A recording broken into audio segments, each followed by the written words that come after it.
Good morning, Cuba. It is December 8, 1945. The war had just ended, but today we come upon a 4-year anniversary into our entrance of World War II. Today we have Maria Martinez and Alejandra Grace from the Cuban government to speak with us about the involvement in the war. Thank you for coming. Let's get this interview started. Can you state exactly what Cuba did in the war? Cuba joined the war on the side of the Allies. Cuba's government and America's government signed the Military and Naval Cooperation Agreement at Havana on February 1, 1943. This agreement enabled the American government and the Cuban government to act in mutual accord to adopt a cooperative relationship between the Cuban armed forces and the American armed forces. By forming this agreement, Cuba would never attack America, and also the two countries could aid each other with necessary supplies.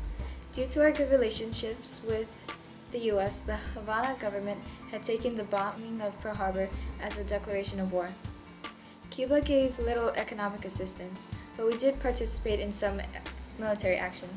Our Navy was active and assisted in the sinking of German submarines.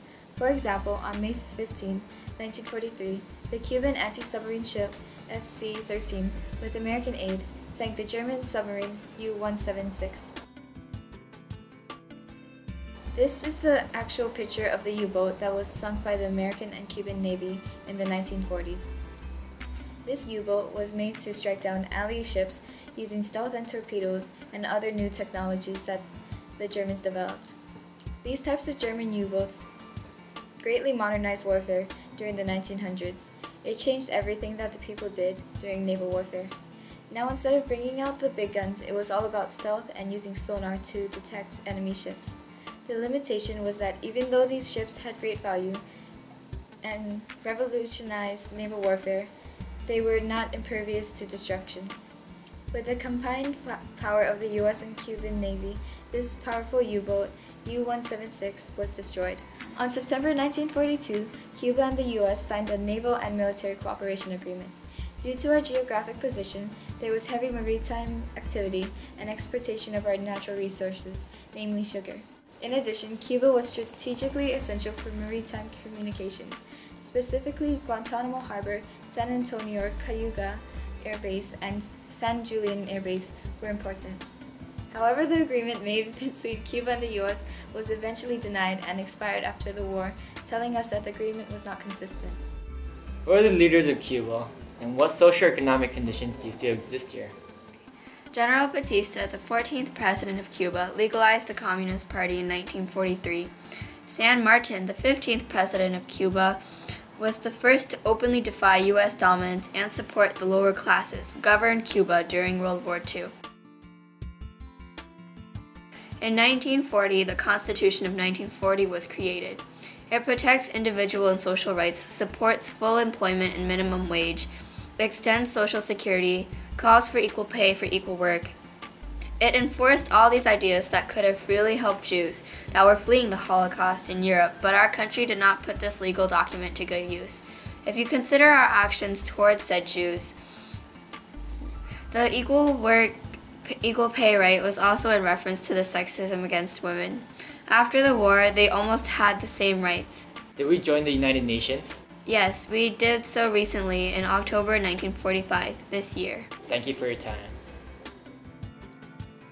We now have Alberto and Silvio Castro, two Jewish Cuban citizens who lived in Cuba during World War II. They will be speaking with us about the status of minorities and women in Cuba during World War II. Hi, my name is Alberto. One minority group during the war were Jewish people like me. On April 1942, President Batista prohibited further entry of passengers from Nazi-occupied countries, but at the same time granted 30 refugees the rights to remain in Cuba until the end of the war.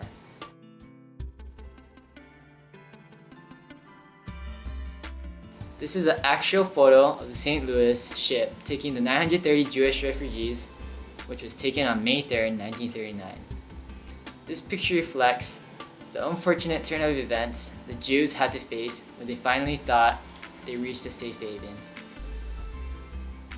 This picture does not clearly show the feeling of panic and disparity the 900 Jewish passengers who were forced to be sent back to Germany. Because Jewish people tried to establish a central organization in Cuba. We were attacked by both political and anti-Semitic threats. A lot of my friends were persecuted, and most of them died. Women were treated relatively well. The Constitution of 1940 prohibited discrimination on the basis of sex and called for equal pay for equal work. Susan Kaufman Purcell has attributed the relatively higher status of pre-revolutionary Cuban women when compared to women in most other Latin American countries. If you are just tuning in now, a recap of this story is that our country was involved in World War II on the side of the Allies. Though we did not provide economic assistance, we did participate in military activity and were even attacked by German U-boats. In addition, we exported resources such as sugar and were geographically strategic for transport and communication. During the time of World War II, we were experiencing changes in leadership and reform. This led to laws being drawn up, which seemed good but may not have been followed through on.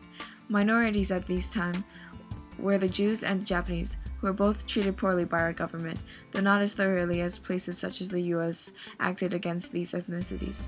However, women during this time were pretty well off due to the Constitution of 1940.